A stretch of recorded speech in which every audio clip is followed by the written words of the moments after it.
Okay, hi everyone. Welcome to this session on the college applications, basically how to apply and what's the timeline, what to do and when to do it. I'm Priyanka. Sarah kind of did basically the entire intro, so I'm kind of going to cut through a few slides, which thank you, Sarah. And just as Sarah mentioned, I've been doing this for a while, but the main thing I really want to point out is that if you go to my social media, so whether that's Facebook or Instagram, my goal is to make 98% of all those college applications related content free. So you check out the Facebook and the Instagram have the same information. So whichever platform you prefer, and that's going to have everything on there. So whether that's college search related, SAT versus ACT, the filling out of the application, which I know is really relevant to seniors currently, and then essays, supplementals, interviews, and basically anything I can think of, including the emotional journey part. Now, before we dive into the topics for this particular presentation, just a quick heads up that number one, if you could post in the chat what grade you're in, if you are a teenager, and if you're a parent, then what grade is your teenager in, just so I have an idea of the content that's going to be relevant to you. And I know where time needs to be spent, whether that means we kind of pass through something really quickly because it will be relevant in 2 years and not now, or we spend more time diving into some other aspect. So please post the grade level on that. And then also, as we talk about all of these topics, and I know it says that we'll do Q&A at the end, but we're going to have Q&A at every single point. So if you ever have a question on anything we're talking about, just post it in the chat and I will get to it. Because usually it's in the chat that we get some of these really neat questions, the fine print type questions that I don't have the time to cover in detail for every single one of these topics. But let's say you have a question about APs or dual enrollment or sports or whatever it might be. Well, I will happily answer all of your questions. So just message in the chat and I'll get to you. All right, so far we have juniors. Okay, that's important to know because juniors have an SAT change they're going to be experiencing. Okay, so the topics for today, we have the components of the college applications process, which means in the 3 to 3.5 years, 4 years, 4 years, if you're really going to count sending in your final report at the end of senior year, what is it that matters? Okay, what is it that matters for your applications journey?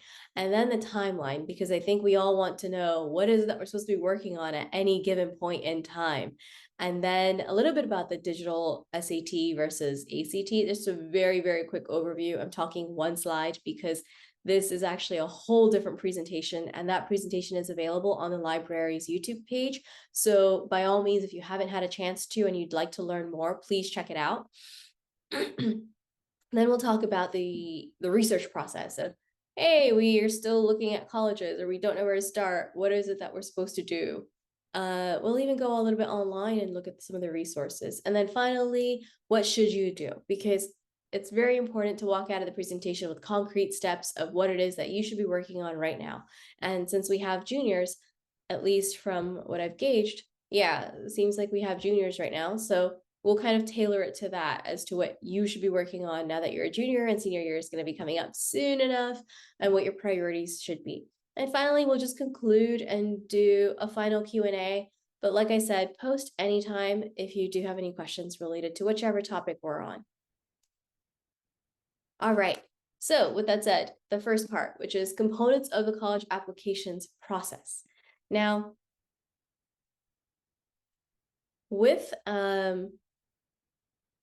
all right, so when it comes to the college applications process, there are four major components that matter. The first one will be your grades and this will be the most important part of your entire applications process because ultimately college is more schooling. So how do they know that you're going to graduate and you'll do well, or you'll seek out your resources, get the help that you need to do well in the classes? Simple. They're going to look at your history and say, well, what were they like previously as students? And that will give them an idea of how likely you are to succeed in college. So first step, we have coursework. Now within coursework, we have a couple sort of sub categories that fall in. So first up, your GPA. Now every school and every, not even just state, but every county gets to decide how they would like to measure Great. So that means that for the most common part, we have the weighted and unweighted GPA. So let's talk about that a little bit, and then we'll talk about what are the other weird ways, or I guess different ways, that some of these high schools calculate grades. So first up for GPAs. Now we have two different types of GPAs that are most commonly used. We have the unweighted GPA and the weighted GPA. So the weighted GPA accounts for the difficulty level of a course, meaning if you are taking, let's say, if you get a B in chemistry and you're in a regular chemistry class versus an honors chemistry class versus an AP chem class, right? Well, getting a B in every single one of those classes was a different experience. It was a different level of content you needed to understand and read and comprehend, different level of testing, different level of possibly projects, and so on. And the weighted GPA will take that into account. So the highest a weighted GPA goes is a 5.0. And now what's going to happen is, let's say a solid B is a 3.0. So that's going to be what's factored into your overall average. But now if you, let's say, had a B in a regular class, that's going to be a GPA of, or that's going to be factored in as a 3.0. But if you had a B in, let's say, an honors class, and I'm making this up, so do not quote me on the exact numbers, because like I said, every high school does this differently. But just to give you an example, if you had a B in an honors class, that might count as like a 3.1. And then if you had a B in an AP class, that might count as a 3.2. So getting a B in an, again, the tier of difficulty matters. And again, and that means that one of the most common questions that comes up is, well, is it better to get a B in, let's say, a regular class versus two AP classes where you got, or is it better to get an A in a regular chem class than to get Bs in AP classes? And I usually say, well, take the AP classes, right? Because you're showing that you're ready for the difficult work. And that doesn't mean you have to push yourself blindly into classes you're not ready for, but simply that if you are strong at a certain subject, let's say you're strong at a science, or science is your thing, then maybe take an AP class in the science. And then if you're not great at history, then leave your histories as regular or honors, okay? So play to your strengths when you're picking your classes. Now that was the weighted GPA.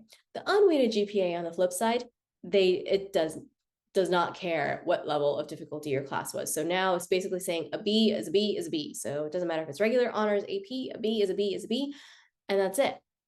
Unweighted GPA is at a 4.0. So sometimes that's the GPA that we hear most about, where it's, oh, at a 4.0, we have a 3.8 or a 3.7. Whereas if a student goes above a 4.0, maybe they say, oh, I have a 4.1 GPA, then they're talking about their weighted GPA. Next up, we have grades in the higher level classes. So the AP classes, the honors classes, the International Baccalaureate program, if that pertains to your school, which if you're at Barlow, that does not count. That does not count for you. And then dual enrollment.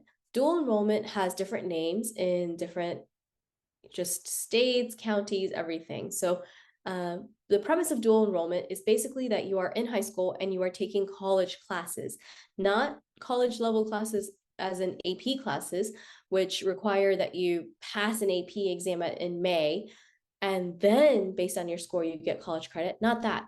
Dual enrollment means you are currently going to, let's say, NCC or UConn Stanford or somewhere, and you're taking classes affiliated with the actual university. Could work in multiple ways. Sometimes it means that students physically go onto campus, and depending on the partnership programs that your high school would have with the university, let's say West Hill and Stanford, one of my students was taking the class in her high school in West Hill, but then she filled out the form and paid, back then it was $95 for that calculus class, and she was basically getting UConn credit for it as well. Okay, because so she didn't have to go physically to the UConn Stanford campus or anything. It was just her high school. She was still attending normal class. She just happened to, she filled out the paperwork that was related to it. So programs vary by high school if it's offered, or just by area. And then finally, class rank. Now, I know that if you have students at Barlow, your teenagers at Barlow, then Barlow does not do class rank. And anything that has to do with an institution, so for example, class rank, that's not a student's fault. The ways GPAs are calculated, that's not in the student's hands. The types of APs that are offered, or the fact that the IB program does or does not exist in that high school, that's not up to the student. So anything that has to do with the institution itself, that is compiled into a report, usually 4 to 10 pages, depending on the high school. And this is called your school profile.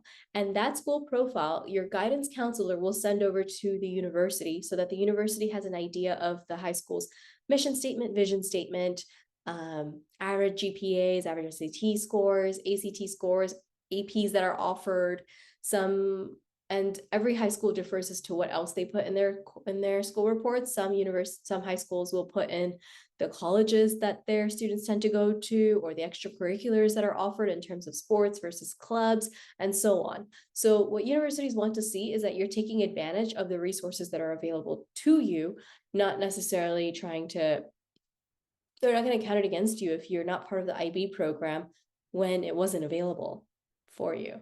Okay, so that covers the coursework component. Next up is SAT, ACT.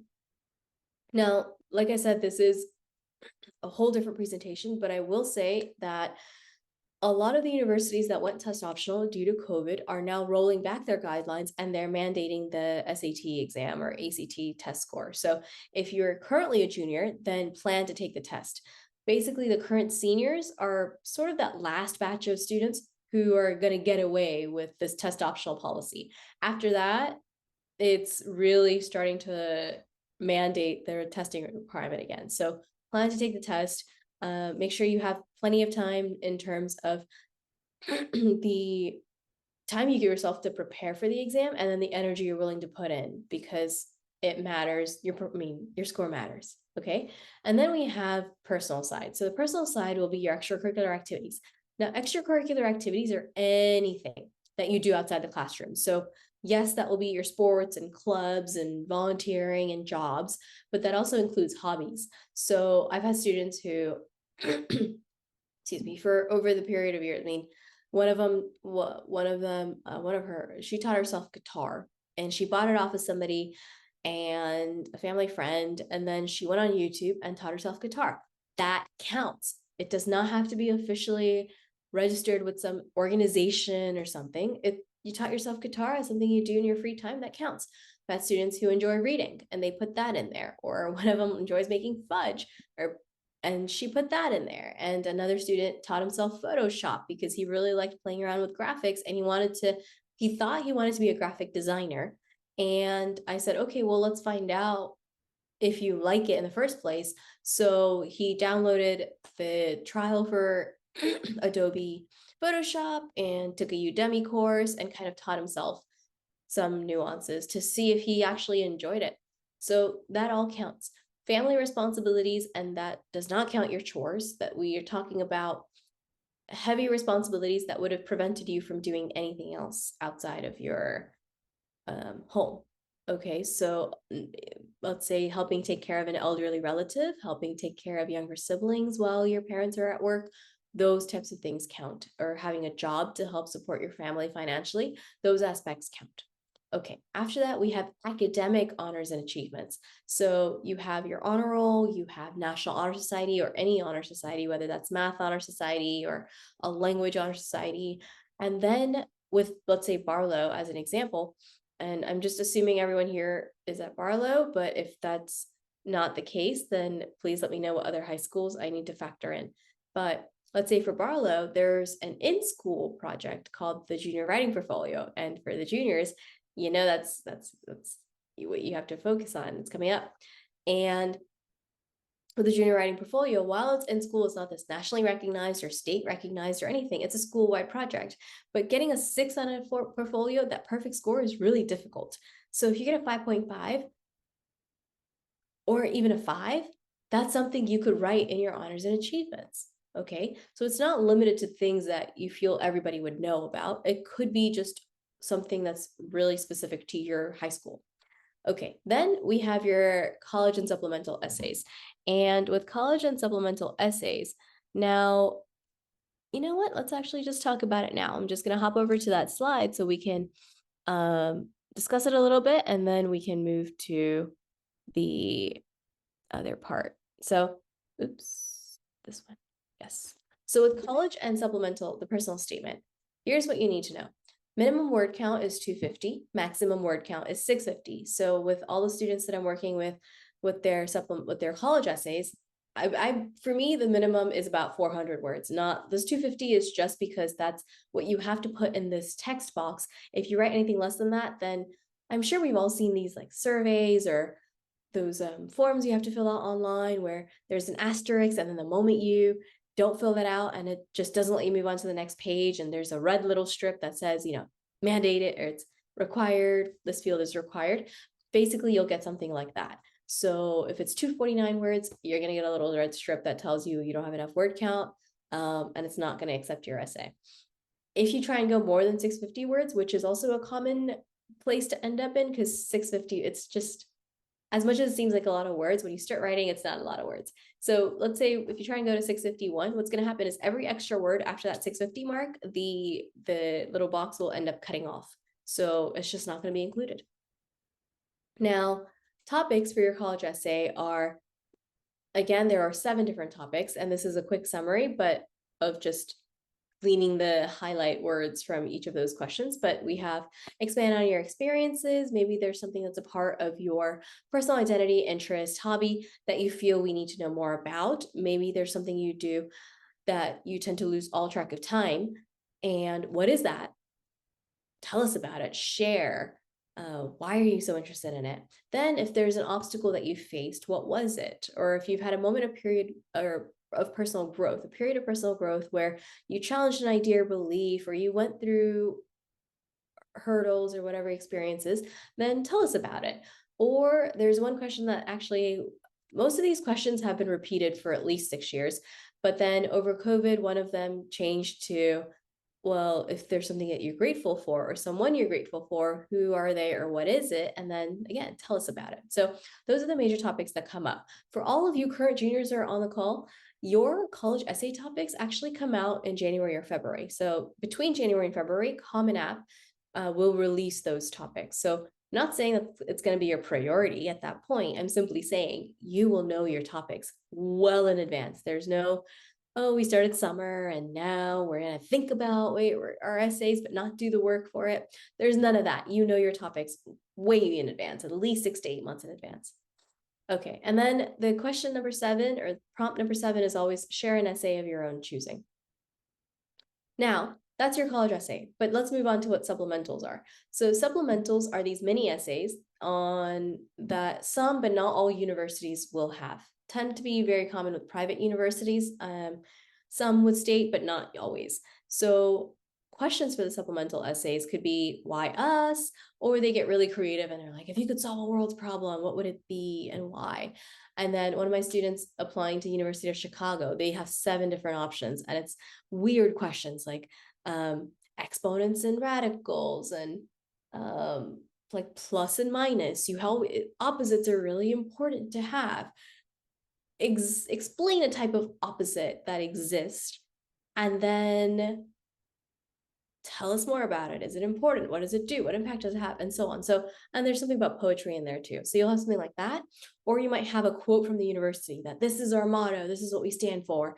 And how have you, or what are your thoughts on it? Or how have you lived a life that might support this type of motto or belief, right? So it could be something like diversity and inclusion, it could be community service, could be that education should be open for all. Those are common ones. So those are supplementals. Now, word count on supplemental really varies because there's unfortunately no uniformity in our education system when it comes to colleges. Colleges are independent units and they get to make their own decisions. So supplementals could be, they could be 50 words, which is just a sentence. But then most commonly, we have 150 to 250 words. Now, of course, I have seen supplementals that are 500 words. NYU is known for that. But it's all over the place, okay? If you have a why us question, then you need to do solid research. You cannot just put in that we visited the campus, it was beautiful, it felt like home, and I found my people, and I wanted to be there. You cannot simply say that because that's just copying and pasting it for every university. And if it's a why us, you should not be able to copy and paste your response for every university. It should be so tailored to that university and the programs that it offers and everything that that there's no trading out the name of the university. And we'll talk a little bit more about what kind of research you need to do, what you can include when we talk about our college search part. So that covers basically the college essay portion, and then a couple of resources in case you are interested. So for all you juniors, if you want to find your prompts, you just Google Common App first year essay prompts, or just Common App college essay prompts. That's one way to do it. Sample essays, I like the Johns Hopkins essays that worked because they have admissions officers comments on them too. So it's not just, hey, here are all the essays, because a lot of universities provide all these sample essays, but it's also about here's what we got away from it. Here's what we gleaned from it. And then for the supplemental essays, you're really going to find them either on the university's website, although not every university chooses to put these on their website. So you may have to wait until the app opens to see it. Okay, so now let's go back to the components, and then we'll come back and kind of jump around based on the topic. So that kind of covers the personal aspect. Now we have the others, miscellaneous. That's going to be the counselor and teacher recommendations. That will be the interviews and demonstrated interest. So let's talk a little bit about interviews, and you kind of saw a little bit of a slide for that. Now, not all universities require them. These can work in one of four ways. So one is that mandatory interview where the university says, hey, no matter who you are, we're going to interview you. In which case, not optional. You're just going to have to roll with it and schedule your interview as guidelines direct you to. Then you have the universities, they'll say, okay, we only interview students who are moving up in the application pile, the ones that we've narrowed down at least to the second tier or third tier and are about to make the final decision, and we want to interview them. So there's that, in which case, again, not out of our hands. And then there's, of course, the interviews or the universities that have no interviews at all. There's no option. You can't do anything about it. And finally, there's the optional interview. And this is the one where I highly recommend that students take on, because again, it's weird for a university to just be like, hey, we're going to add in things for fun in our applications process, whether that's an extra writing piece or that's an interview, whatever it might be. A university is not just going to add on a component for fun. So that's one part. And then the second part is not everyone is a great writer, or we're just not great at presenting ourselves on paper. So if you want a chance to basically make a case for yourself to add a little more personality to your application, then do the interview. Because at least with interviews, whether they are in person or via meeting in person at the university, or with an alumni member who lives locally, or in a video format like Skype, FaceTime, Zoom, Google Meets, whatever it might be. The thing is that we can read body language, right? So if you see from the person's expression they're not understanding what you're saying, then you're probably going to clarify. You'll make sure they understand, which is not something we can do on paper. So if there is a possibility for interviews, then by all means do it. All right. Now with questions. So an inexperienced interviewer will kind of do the same job interview type questions, which will be, tell me about yourself. Why are you interested in this university? Or what are your academic strengths and weaknesses? Or do you see yourself 10 years from now? Or what do you hope to get out of this university? Or what do you hope to contribute? And what are you interested in, etc. Now that I say as an inexperienced interviewer, we'll do that.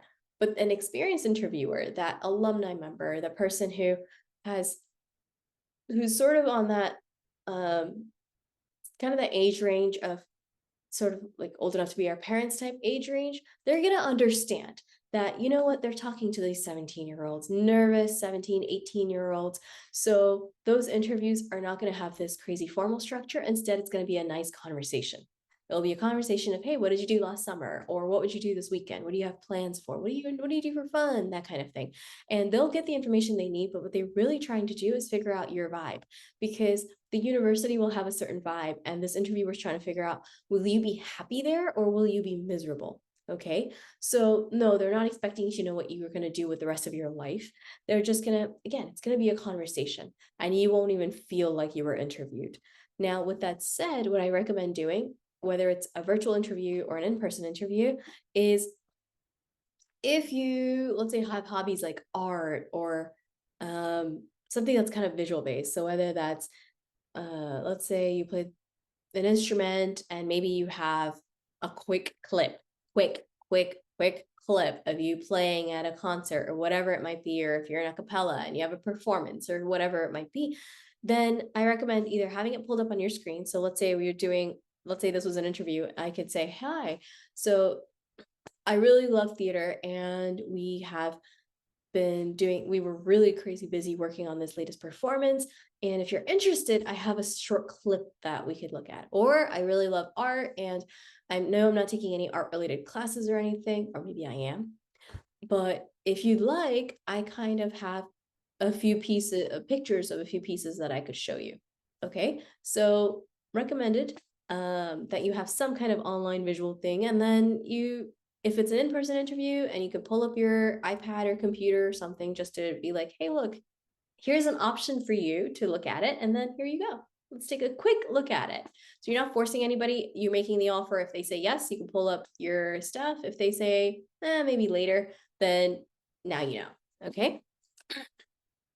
All right, then we have demonstrated interest. And this is sort of that big question of what is demonstrated? How do we do demonstrated interest? And there are a couple different ways to demonstrate interest, but first let's define it. Now, a university at the end of the day is a business. And as a business, it wants to know that it's going to have a certain number of students coming in because those students are, I mean, they help fund the university, they help fund the programs and the faculty and the resources that are available. So they need to ensure that a certain amount of financing is going to come in, which means they really need the serious candidates, the ones who are, if accepted, most likely to attend. And how are they going to figure out who is serious about this? Well, they're going to look at a few random markers. Every university varies as to what these random markers are, but the most common ones that we can talk about, and again, it might be that some universities do some of the ones I'll say and the others do like the other few that I say. So it's not set in stone because once again, every university is sort of like a beast of its own, okay? But common ones are email tracking. So if you're juniors right now, you're pretty much all getting bombarded with all kinds of emails from universities. And they're tracking to see if you're opening them or not. So if you are genuinely interested in the university, then open the emails and click around on the links that are embedded in the emails, because some universities will track, oh, hey, were there clicks? And also, how long did they spend clicking around after that? Because once you've clicked on the link it's embedded in the email, then they can get your data. If you're just going off visiting the website from your normal computer, then they're not going to catch your data, right? But if you went through the email and then did your research, then they'll be able to track how much time you spent on the university's website and such. It's really creepy, but don't think about it. It's probably the best. It's creepy because when I was doing all of this research and reading, the whole process seems really creepy. And then I realized Amazon also knows what it is that we want. And all these commercials pop up even when I say words near my phone. And even though nothing's up on my phone, suddenly I'm being shown these ads for shoes or for whatever it is I was talking about. So it's part of the technology can be creepy, and how far down that rabbit hole do you want to go? So emails, open the emails. Then we have social media. So universities will also check and see, hey, has this person interacted? And some, not all universities will do this, but they'll track and see, hey, has a student interacted with us on social media? So follow the university's page, like, comment, post on there. If you do a college tour, for example, then take a few pictures, and then ever so often, maybe once a month, especially for all you juniors, like once a month, post a picture of you at that university, make a caption and tag the university in there. And that way they know that, hey, this person visited and this is how they feel, etc. And then if they post something, then again, like it, post some kind of comment on it, and so on. So as one of the parents that I was talking to said, she's like, it's kind of like a full-time job. And you can also automate your posts if you wanted to, but just a heads up, social media interaction, some universities do count. That includes YouTube. So if you want to subscribe to their YouTube page or something, by all means, go ahead. Then third up is asking questions. So you can do this one of two ways. Right now, you all have marketing representatives from different universities coming in to your high schools to talk to you about this process. And what you can do, first of all, is make sure you note their name down, because who knows, you might need that name later on. And definitely note their email address down, because any questions that you might have, like I said, we'll talk about what points you need to research. So outside of that, or even within that, if you have any questions, email this person, because that marketing rep can just directly, they might notice that, hey, this person is actually serious about our university, and they'll reach out to admissions and for you, which is great, because now you have like an internal recommendation. So you could do it that way. Flip side, or another option, is you email admissions directly. But again, a lot of people are going to be emailing admissions directly. So it's almost nicer to go through the marketing representative, because he or she is not going to be receiving as many emails as the entire admissions department, and then have that person advocate for you. So those are 3 ways that you could do demonstrated interest. Fourth way, so well, it just occurred to me, is applying early. So with the admission cycles, even if there was an admission cycle, ideally, I would say you want to apply a few months before your deadline, because once your deadline's getting closer, what's going to happen is a lot of students who've been procrastinating previously are now going to be submitting their applications. So overnight, a university is going to be flooded with thousands of applications. Whereas if you apply a month or month and a half, 2 months in advance, assuming you have all your paperwork and everything together, then the university is not going to be receiving as many. The applications will be trickling in, but they won't be flooding in. So they can give a little bit more time to your application, and it shows that you're genuinely interested because you were on top of your work. Okay. All right. So any questions so far on the applications components of the process? So this is the entire 3 to 4 years of priorities. Nothing. Okay. Then moving on to the timeline. So with 9th and 10th grade, so with freshman and sophomore year, your priorities are your grades and your extracurricular activities, hands down. Now, in freshman year, when it comes to, let's say your first, let's say 9 weeks, so your first quarter. So freshman year, during your first quarter, if your grades go down a little bit, that's acceptable, because you're still transitioning. But then you need to figure out a way to increase them, whether that's getting a tutor, whether that's going on Khan Academy, whether that's going to extra help hours with your teacher. You figure that out, but you need to get your grades up again, okay? Because universities, while they're forgiving about some grades that aren't, let's say some miserable grades, they're forgiving of, particularly in freshman year, they do like to see an upward trajectory. Then when it comes to extracurriculars, in freshman year, explore everything. So let's say Thanksgiving is coming up, and you could do sort of a volunteer at a soup kitchen or food pantry, or collect cans. And then you have December, so we have the holidays coming up, and then there's always some kind of toy drive going on. There's some kind of school supply drive going on. So explore that. So you can play with the seasons. Earth Day comes up in April. Maybe there's a beach cleanup or a park cleanup. And then maybe there's some sports you're interested in, you're thinking about. Try it out. See if you actually like it. Maybe there's a student organization, the environmental club, or robotics, or whatever it might be that you're interested in. Try it out. What happens is, as you get older, gradually, towards the end of sophomore year and definitely by junior year, you at least want that one project that you feel deeply about. And it doesn't have to be this massively life-changing thing, but the parts that matter are basically, or what universities are looking for, are demonstrated impact. So you're showing that what you were doing really did have an effect on somebody and you were helping someone. And then longevity. So it's depth and longevity and demonstrated impact. How deep did it go? And this doesn't mean you have to create this huge project, like I said, but it might be that, you enjoy playing soccer, and now you might go over to Bridgeport, or you might go to Danbury, and after school you work with students who might not be able to afford the soccer gear and so on. So maybe you're working with an organization that helps these kids out, and you're coaching for that organization, right? So it might be something like that.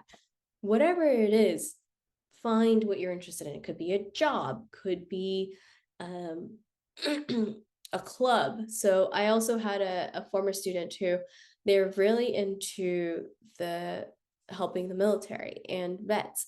So once a year, and she organized this. It was her and her parents who organized it. It had nothing to do with the school. You were just simply using the school's track and premises, but really it was they held a annually like a 5K fundraiser for raising money for disabled vets. Okay. Again, it was a one-time event, happened once a year, but then all that planning and preparation and coordination that went into it, that all matters. So that is something to think about when it comes to your extracurricular activities.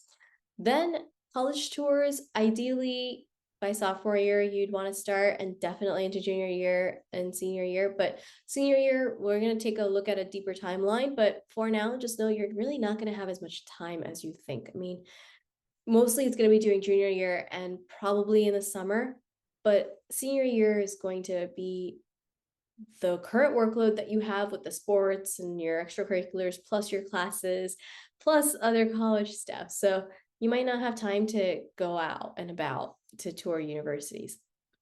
Just something to factor in. Test prep. So I did mention that. Oh, actually, back on college tours. One thing I will say about college tours is if you have, let's say you're a junior or you're younger than a junior, I know no one mentioned, we had a few people come in. So let's say you're younger than a junior. If you're going on vacation somewhere as a family and there's a university nearby, I highly recommend driving through or getting out of your car and just taking a walk around. Doesn't matter if you're never planning to attend this university ever, but what happens is it helps the students or the teenagers reduce their anxiety when it comes to this process. That's one of the points. Then the second thing is they start getting an idea of what it is they really enjoy. So maybe you went through a college tour or just even gave yourself a tour of UConn and your teenager freaked out, was like, this is way too overwhelming. It's huge. And then you went through somewhere like Wesleyan or Quinnipiac, and then you're like, okay, this is a little bit more doable. But then maybe you go through a small university, and I've had some students who said, yeah, no, I don't want my university to be smaller than my high school. So that's fine. But now you start getting at least some standards and some criteria start forming. Okay, so that's my tip when it comes to college tours. Then test prep.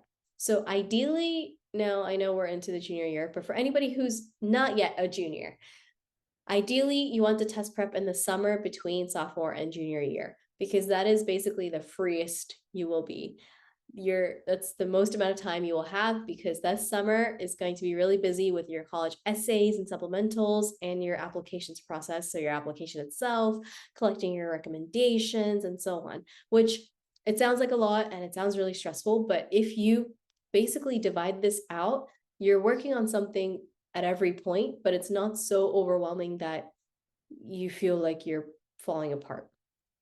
So a little bit more detailed. Now, as I said, the summer before junior year, you want to do your prep, because then here's what happens. Before the holidays, whether you decide to take the SAT or ACT, now actually I wouldn't even count the ACT because it's too far earlier into the summer and you're probably still prepping, but you would still have at least 3 opportunities to take the ACT and you'd have 4 opportunities to take the SAT. What I usually have students do, let's say just for SAT as an example, is this SAT is usually the Saturday before school starts. So I usually have them prep. We start prep at the last week of June. So they have some time off, depending on how many snow days we've had. They might have a week or 2 off. And then you start your prep and then continue until the late August test date. You find out about mid-September. And then you might test again either in October or November, depending on how much improvement you feel you need. But even if you skip October and you test in November and then you test in December, it's doable. Or you test in October and then you test in December, because you're probably not going to be taking all these back to back. You just need some time to work on your improvement on whatever category you need to. So that's my recommendation, because then January hits and you have your midterms that kick in. And what happens is, in the state of Connecticut is one of the few states that's partnered with College Board to give all public school juniors a free SAT in the month of March. And that's going to happen usually in the late March time period. or early April, depending on your high school, because the state of Connecticut will give all the high schools a range, a time frame and the high school gets to pick the date. So the dates vary by high school, but usually it's the late 20s that early 20s, like 24th or 25th or whenever that Wednesday, it's like the third Wednesday of March. That's usually when Barlow tends to pick their dates, but that'll happen. But that's so far into the year. And it's free, it's on a normal school day. You don't have to do the official registration process like you would for all these. These you have to go on College Board for SAT and ACT if you want to take the ACT. So just Google ACT registration and they'll come up with a website. If you Google SAT registration, you'll get the College Board website. But you officially have to register yourself. Your school is not going to help you with that or do that for you. It's up to you.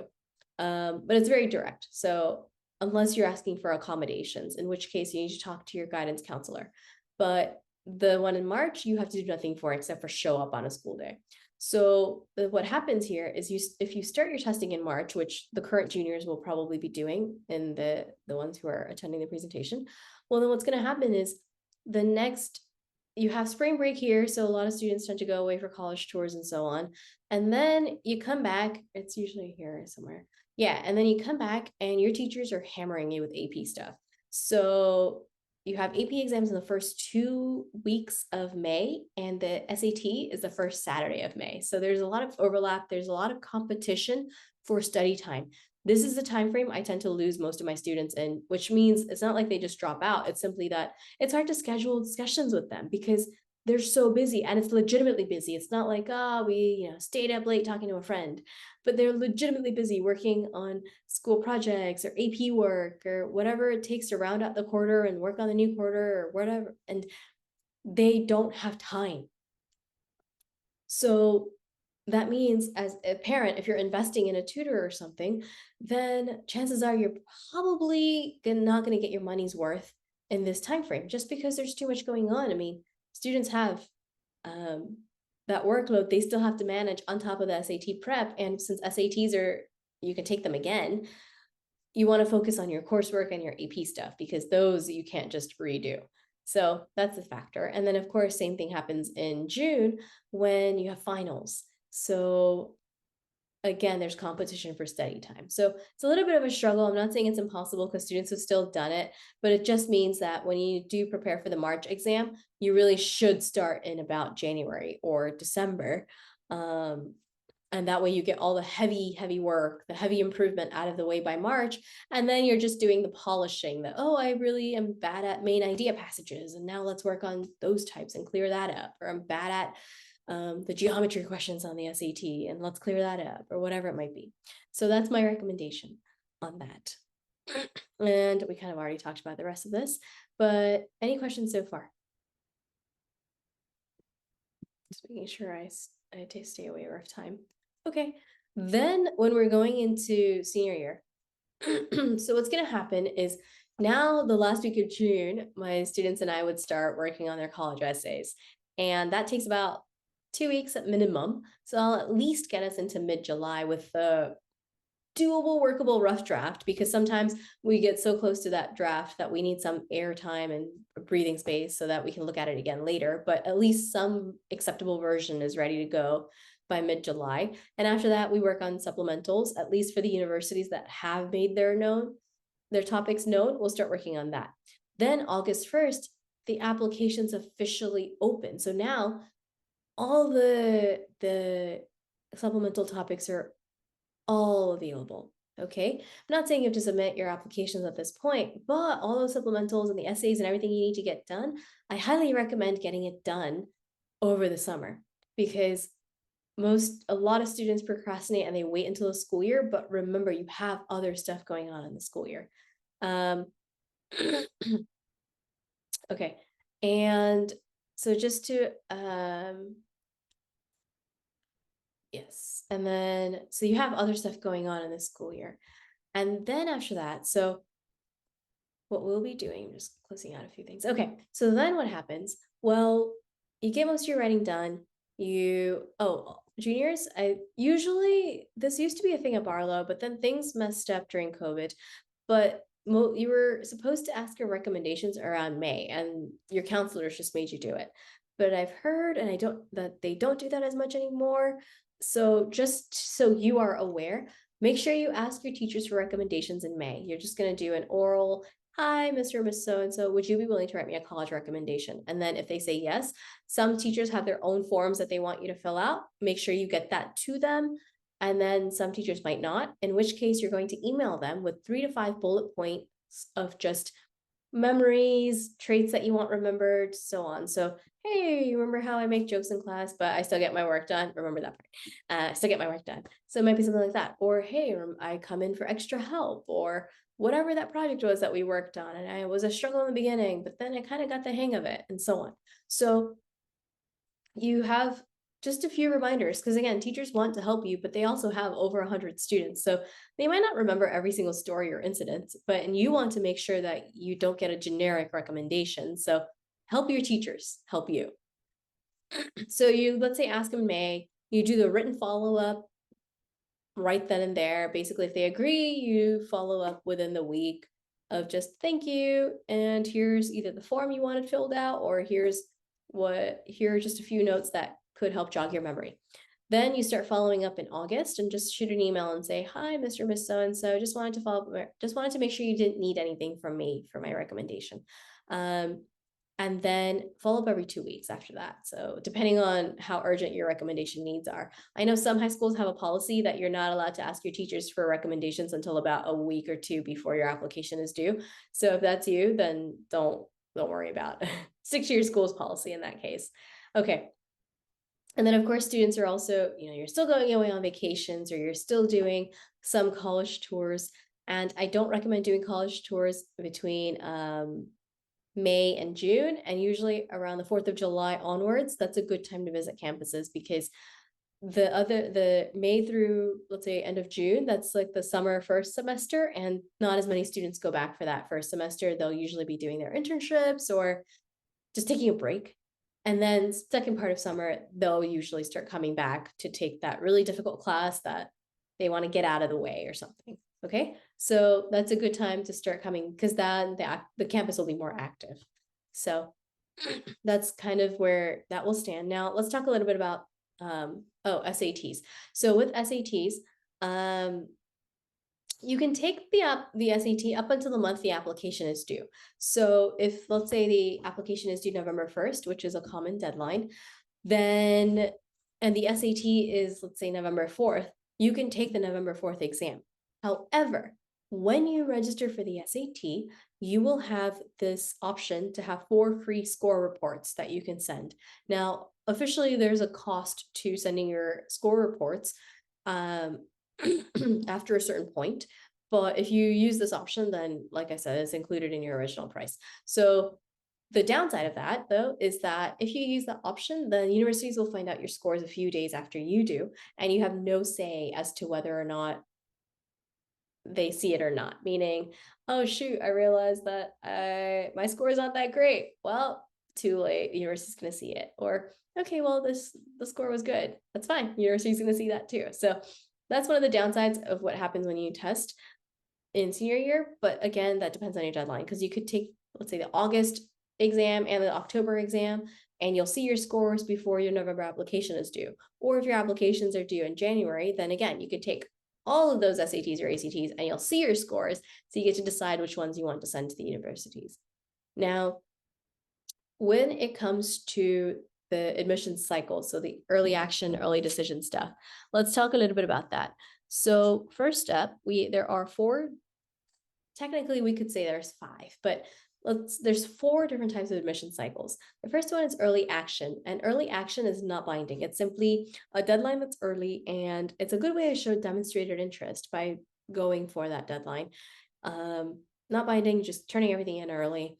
And then you have early decision, which is binding. So when we say it's binding, it means that parents, after your teenager submits their application, you will receive a link that with an electronic contract. It's just a contract that basically says that if accepted, your teenager is committed to attending this university, and if accepted, you're going to pull your application from every other university that you've applied to. So only recommending early decision if you are strong on the financial side and are not waiting for any kind of financial aid package.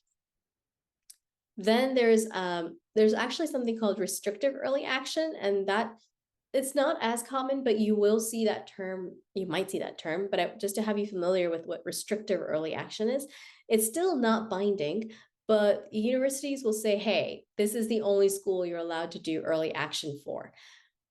But again, the universities don't really talk to each other unless it's the same university but different campuses. So let's say University of California and you have UCLA, UC San Diego, or Berkeley, or whatever other campuses, but that's still the same university system, in which case they will talk to each other. But if you have Syracuse and then you have NYU and then you have, let's say, Boston College and Boston University, they're not going to talk to each other. So they're not going to know that everybody you did early action everywhere.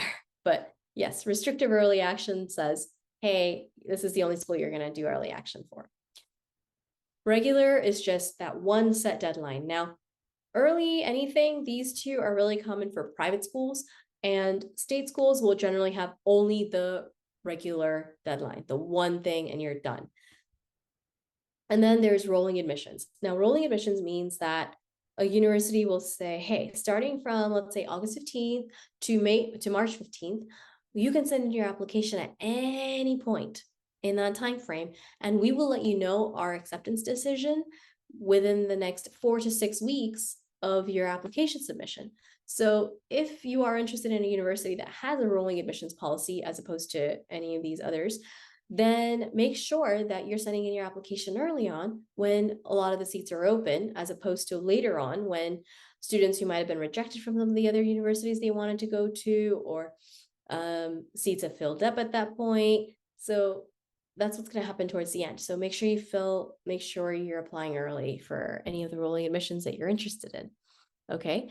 Then going back to our main timeline. So now when we put this on a timeline, a lot of the early action and early decision, assuming these are even offered by the university, because some will do early decision, but they will not offer early action. But if they do, common deadlines tend to be November 1st, November 15th. And generally, students find out in December, usually before the holidays. It's mid-December before the holidays. Some universities will stretch it to January, but usually by December, you'll know. Now, because you find out in December, what universities have started doing, again, to ensure that they have this pool of students coming in, is they've started something called the Early Decision Cycle 2, which means, oh, you got rejected from that university you wanted to go to? Okay, now pick another university that you could do early decision to, and you'll find out in mid-February. So deadlines here tend to be January 1st, January 15th, and decisions tend to come out mid-February to early March. If you have a regular deadline, now regular deadlines fall all over the place. Some are in October, some in November. A lot of them tend to be in January 1st, January 15th, and you'll find out in March. No matter what, for the most part, students will know by March and April, because by May 1st, you have to commit to the university that you're planning to attend. And that means that parents, this is where you're paying that $500 deposit to secure that seat at that university. And students, you'll just see everybody in that hoodie and gear declaring to the world on social media where they could be found the following year. So just that's kind of how it will work. Now, when it comes to your grades and transcripts, so just a few notes on that. If you're applying in November, you're not going to have your semester grades ready to go. Your midterms didn't happen yet, and your grades haven't been calculated, but you'll have your first quarter grades to submit usually. And if you don't yet, because your school's running a little bit differently, then as soon as you have your grades available, you have to submit. Okay. Now, semester grades, even if, again, your applications are due, even if you were accepted into a university, they'll still ask you for your mid-year report. So, hey, you got accepted into, let's say, American University. Okay, but American University still wants to know how you did in your mid-year. And then that one university you want to go to that you've committed to because it's May and the school year doesn't end until June. Well, when you get your final transcripts for that one university, you're also going to send in your final transcripts. Okay? All right. Any questions so far on anything? And again, keep in mind that This presentation is being recorded, so it will be available on the library's YouTube channel in probably the next week.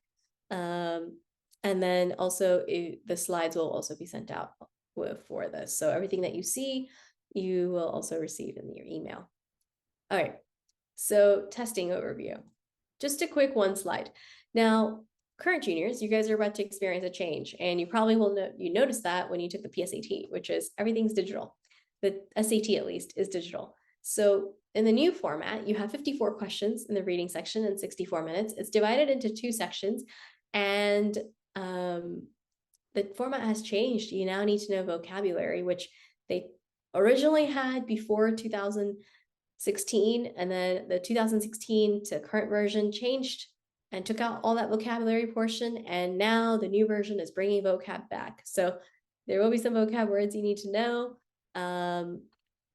And then this SAT is considered to be adaptive, which means that in those 2 reading sections, the first reading section, everyone's going to have the same questions.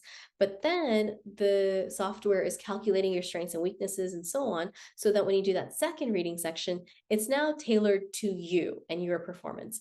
And while this test has been rolled out internationally as of 2023, we in the US are not really going to know how this is going to play out until March, when it rolls out here and we see how students are doing. Same thing for the math. So the content has not changed in terms of the highest math you have on the SAT is still Algebra 2, even though it says trigonometry. That trigonometry is really just the SOHCAHTOA that was covered usually at the end of geometry. Okay, then for the math, once again, you're going to have 2 sections. So you'll have 2 reading sections, you'll have a break in between, and then you'll have 2 math sections. And the first math section is going to be same for everybody. And then the second math section is adaptive. So based on your performance in that first math section, you'll see the questions on the second one.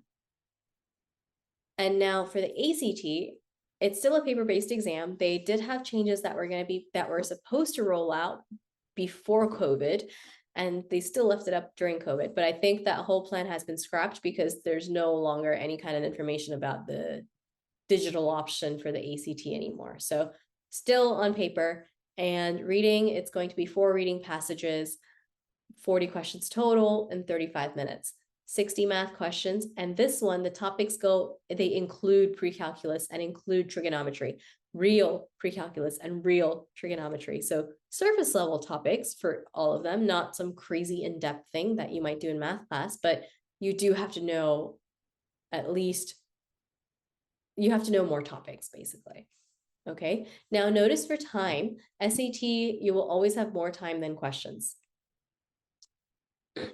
ACT, so you also have an English section, the grammar section. Used to be a thing for the SAT, but this new version is going to merge the grammar into the reading section. So we'll see how that plays out. But there is an official grammar section, and that's simply, this one everyone finishes on time, even though it seems an intimidating number of questions for that amount of time. Everyone finishes on time because it's quite literally you're given the passages and there's portions underlined. Those underlined portions, there's a question that's asking you how to fix this little part. So you're editing. It's one of the easiest sections to improve upon because there are about 14 grammar rules you need to know. Most students don't do well on grammar because we kind of stopped learning the rules pretty early on. And then the computer, our Google Docs and our Word document or Grammarly fix everything for us. So some of those basic mistakes that come up are fixed automatically, and we never really had to learn that rule. Well, when you have a paper-based exam, you need to know the rules. So brush up on those. Science, so this science section is not officially anything that requires a science background. It's simply an extended reading section, which means on one side of the page, on the left side of the page, you have charts, graphs, experiment descriptions, and so on. And on the right side of the page, you have questions based on this writing paragraph / visuals. Now, students tend to struggle with this one simply because it takes more time to go back and forth to look up the information that you need and then go back to the question and so on. So it's not because they don't have the ability to, it's simply that it's just not enough time for the questions that you have. The SAT is still going to be scored out of the 1600. And then the average SAT score as of the annual report, most recent annual report, is about a 1060. This new exam is going to take 2 hours, 15 minutes. It used to be about 2 hours, 55 minutes. But count for the fact that you'll still have to add in breaks into this time, and you'll still have to add in proctoring time. So materials given out, materials collected, and so on. So really aim for 3 hours is going to be your rough time estimate at minimum. And for the digital SAT, by the way, you'll be taking in your own laptop, and you're going to have to download the Blue Book app. You'll read about all of this when you, first of all, remember that there is that SAT presentation that we have on the library's YouTube channel. But also when you're registering for the SAT, they'll tell you about all the apps and whatever you need to do. Get really comfortable with the app, and they'll have its practice exam on there as well, just so you can see the format of the exam. You can see where your annotation tools are, where the digital calculator is located. Also, you can use your own physical calculator, which for myself, that's something I prefer, is using the physical calculator, just because I'm so used to it. But I know that you guys have been using Desmos for a while, so you might be comfortable because the calculator is a Desmos calculator. So you might be comfortable with all the buttons are and all the features and having a virtual calculator in the first place. That would drive me bananas. To have like typing in, just even using the normal calculator on my computer annoys me. But again, you'll have time to practice all of that. You'll see where your highlighter tools are, or where your comment tools are, and so on, if you download the app. And then on the official test day, when your official test pops up on the app, what the app is going to do is it's going to lock down your computer. So you can't open anything else, and no other screens or browsers or anything can be opened up. It's just going to be that testing app. It's just going to be Blue Book. So that's the thing. And also make sure you charge your laptop and have it ready for test day. For those who don't have laptops or working laptops, or yours broke or something, you can always request a laptop. So you'll either request that on the College Board website, and then also just talk to your guidance counselor about it to make sure that those units are in. All right. Scoring for the ACT is out of 36 as the perfect score. And then on average, students get about a 21. Now, common question I get is, oh, what's considered a good score? Or what do we need? To give you an idea, for the SAT, Ivy Leagues like Harvard, Princeton, Yale, 1450 is the minimum, and then you only go up from that, okay? And then a good score, like for, let's say, it's gotten so all over the place since COVID. So let's say, because even NYU used to be a 1350 requirement, and now it's closer to the 1450. So if you really, it just depends on the university you want to go to, and then you can find the data for your university by, if you go on Google, just type in the name of the university and then admission statistics, and you should be able to find a report that will say, hey, average SAT score for the incoming class, or the average ACT score for the incoming class, and that will give you an idea of what kind of score you need to aim for that university, okay? And I'm just gonna actually, let me see if I can stop the screen share. We'll go online for a second and I'll show you what I mean. So let's say I just, NYU admission stats. Type it in, NYU calls it NYU facts. Some will say, oh, class of 2027 or 2028 or whatever that might be. 2027, I did that math wrong. Yeah, so 2027, or some might say freshman class profile and so on. But NYU calls it NYU facts. When you're thinking of statistics, you want it from the EDU, because all of these blog posts, there's nothing wrong with them, but it's just there are over 4,000 universities or colleges and 2,000 plus four-year institutions, and they change their numbers every year. So a blog can't necessarily keep up with all the numerical information. So do it for the EDU, because the university just has to update their own information. Now notice that for NYU, we look at the profile stuff and you'll see, oh, this is their score range, about a 1470 to 1570 is their mid score range. And they'll even have a breakdown by math versus reading. And this is their ACT.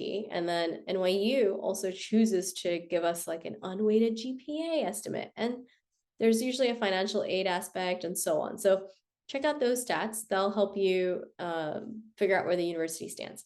Okay, with that said, and with respect to time, so upcoming test dates, just ignore the ones for October at this point, because registration has already closed or the exam has already passed.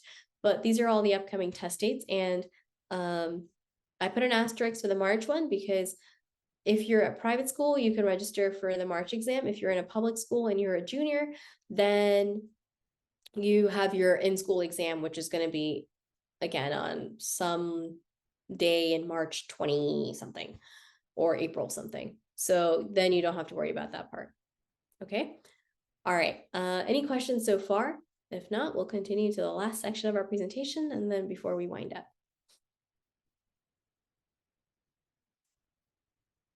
Okay. All right. So university research. A couple of resources to help you find the universities that might be of interest to you. College Board's College Search is a good one. And just as, again, a quick, I guess I could just do it here. College Board, College Search, and it's called the Big Future Search, but I'm so used to typing it in, and it'll be the first thing that pops up. If you click on there, they have a bunch of filters that you can click on. Now, when you navigate this, only select the filters that you genuinely care about. So if you don't know your major, that's fine. If you do know your major, and let's say you select multiples, so let's say I do this and that, what's going to happen is this software, this entire program is going to read it as and. So it's only going to find the universities that have both this and that. Okay. Just be aware of that if you're interested in, let's say, 4 different fields, which I've had students who are.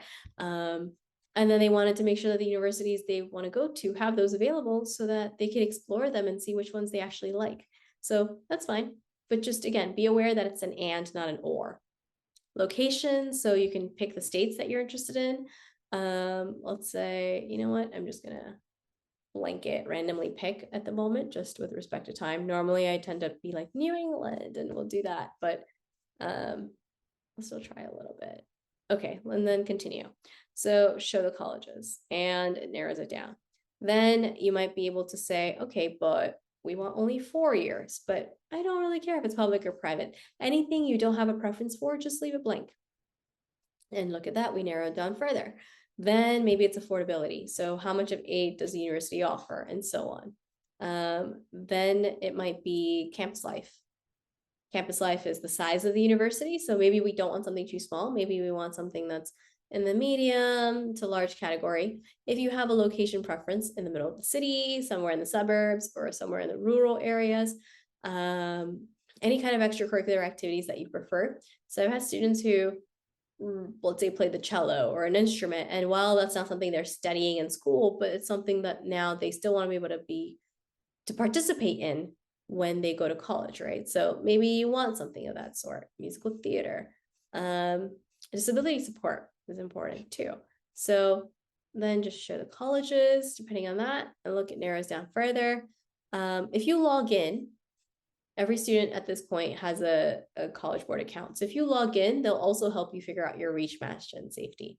I think, yeah, see, they prompt me to log in. So, and then they have admissions, which is really how competitive do you want this university to be? And you know what, maybe we want something here and here, not something that's super selective. And so only have 3 or 7 options. And once you have some kind of a pool, you can click on the universities and they'll give you a profile and admissions information and so on. Some of the statistics may be a little bit off, like the SAT requirements, because like I said, it's 4,000 universities in the country, and keeping up with data for all of them might not be the easiest thing for an external to do. So I just showed you how to find the data on your own, and that's how you go about it.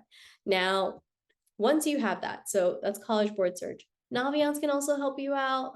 There are a lot of different search engines. I just tend to, for the sake of simplicity, that's really all it is. It's for the sake of simplicity, to keep it from becoming overwhelming. I just pick the one and roll with it.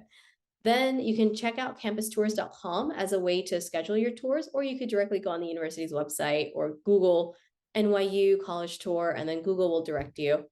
Unigo College Reviews is a good resource for pros and cons of universities, and they're written out by students, current students or former students, and they'll answer questions that are important to a teenager. So what are classes like? What's the food like? What's the housing like? Is there stuff to do in town or around school, and so on. And then, of course, just navigating it. It's let Google do the job. If you try and navigate the website on your own, it will just drive you bonkers. So just type in the name of the university and then whatever you want, whether that's SAT score or virtual tour or social media, whatever it is, let Google do the search for you. That's just a sanity tip more than anything. It's not a requirement of any sort. Now, I recommend starting your college search now. For current juniors, I'm hoping you have some idea, even if it's like 5 universities on your list. And on average, most students apply anywhere from 8 to 10 or 8 to 12 universities. Just make a note of their SAT or ACT requirements so you know what your target score needs to be. So how much practice do you need? Because no point aiming for a 1400 if this university you want to go to prefers a 1250. The 1400 might look good, but if you made it to, let's say, a 1300 or 1320, you're still solid. Okay, focus on your grades after that. Let go of the testing chapter of your life and just focus on your grades after that. Schedule a few virtual tours, especially during COVID. A lot of pretty much every university, major university, has created some kind of virtual option. So try that out. And then create some kind of list. So usually my students and I have trackers, but you can always create your own. And then do some in-depth research. So after you, let's say, have those 37 universities like we found in our initial search, what you can do after that is say, okay, great. Well, now if I know what I want to study, what's that department like? What's that program like? Are there research opportunities? What kind of careers have the faculty members have? What kind of classes would I be taking? And so on. A lot of clicking around, take some time. If you don't know what it is you want to do, which is super, super common, but if it's going to be super, super common, then what's the university going to do to help me figure it out? Is that going to be, oh, I go to the career resource department and they'll have me a career counselor guide me through personality test, and I'll maybe talk to alumni, which it varies by university. Some have great alumni connections and programs and some don't. So what will they help you do? Is there a mentorship program? They'll also help you transition from being a full-time student for over a decade of your life, almost 2 decades of your life, to now transitioning to a career world. What's the university going to do to help you out? Helping you with resumes and cover letters is common. What's more outside of that? Then look up any kind of support, academic support, tutoring, the writing center. Does that exist? Is it free? Where does that exist? What building would students need to go into, and so on? Study abroad programs, student life, like student organizations or intramural sports or whatever of interest. If you're one of those students who prefers to test out the practical or test out the theoretical by doing practical, then co-ops might be something of interest. Co-ops are basically when, after you apply for the co-op, universities will help you find a job in the field that you are studying in. So you're going to take a semester off and be a full-time student. Okay, that's great, because then it's great for my fidgety students or the students who learn by doing as opposed to sitting in a classroom. But you're also getting real world experience, and then you're earning a salary and you're seeing if you genuinely like that atmosphere, or if this was just something fun to study, but it's different in real life, which I think a lot of fields end up being really cool to study. And then you get in the real world and it's not exciting all the time, or it's not so cool all the time. Okay, so just something to explore. And then of course, any kind of mental health support, because I've had a lot of students who have the anxiety, depression, or ADD, ADHD, or might have had some other type of cognitive disadvantage. So if that's the case, check out what the Disability Center offers you, and then check out what kind of mental health counseling is available as well. All right, so that covers that covers everything. We just didn't do it in the sequence because we did it via timeline, but that covers everything. So now the question is, what do we do next? So ideally start your college search. As you just saw, it was a matter of clicking through a few filters. And yes, there are 37 universities. Sometimes you might have more, depending on your filters. You might have 70 universities, but you need to spend time doing a little bit more in-depth research if you get to that phase. Conduct a few virtual tours, take a practice SAT or ACT. I recommend going with the big test prep companies at the moment, particularly for the SAT, since there's a whole revamp. A big test prep company generally has international branches, so they can see how this test has rolled out internationally and can design all the material, and they have the money and the people to put into all of this. So recommend checking them out, taking a free exam, see which one you do better on, because now you have an idea of what the average scores are for each of these exams. So see which ones you do better on, and then go from there. And one of the things that I've designed or I am working on is that I really want to help families reduce their stress and anxiety when it comes to this process because it's all over the place. There's so much to keep track of, and there's so many moving parts and deadlines, and there's so much going on. And not all the information that you need is easily available to you. So I kind of wanted to make this a little bit more systematic and organized. So I am working on a crash course. It's probably going to come out by the end of this month, but the idea, it's over 10 hours of video. I'm still recording some of the final videos, so I can't even tell you the exact number because I keep changing my mind and I'm like, but that I forgot to mention that. Let me go back in and do that. So it's on every single topic you could practically think of, including writing appeal letters at the end if it's financially to appeal or whatever it might be. And we do a lot of checklists and timelines and samples. So sample resumes, sample essays, and then there's going to be support. You're not alone in this. So I wanted to make sure, because a lot of times families end up isolating and they're like, oh my goodness, we're the only ones who are struggling on this and everybody else makes it look easy. So I wanted to offer like a Facebook community that helps you share your journey, but we're also going to be doing a live monthly Q&A to answer your questions. So you're not just stuck with, you're not just surrounded by feedback from your peers, but also with everybody else. And the cost right now we're looking at is about $547 for the early birds. And if you're interested, please let me know. I have a Google form that you could fill out if you're interested. And there's no commitment, even if you fill out the Google form, you can always check it out later. But it's simply as there's a link, but it's simply of interest, let you know, be notified. And I posted that in the chat if you are interested, but that's it.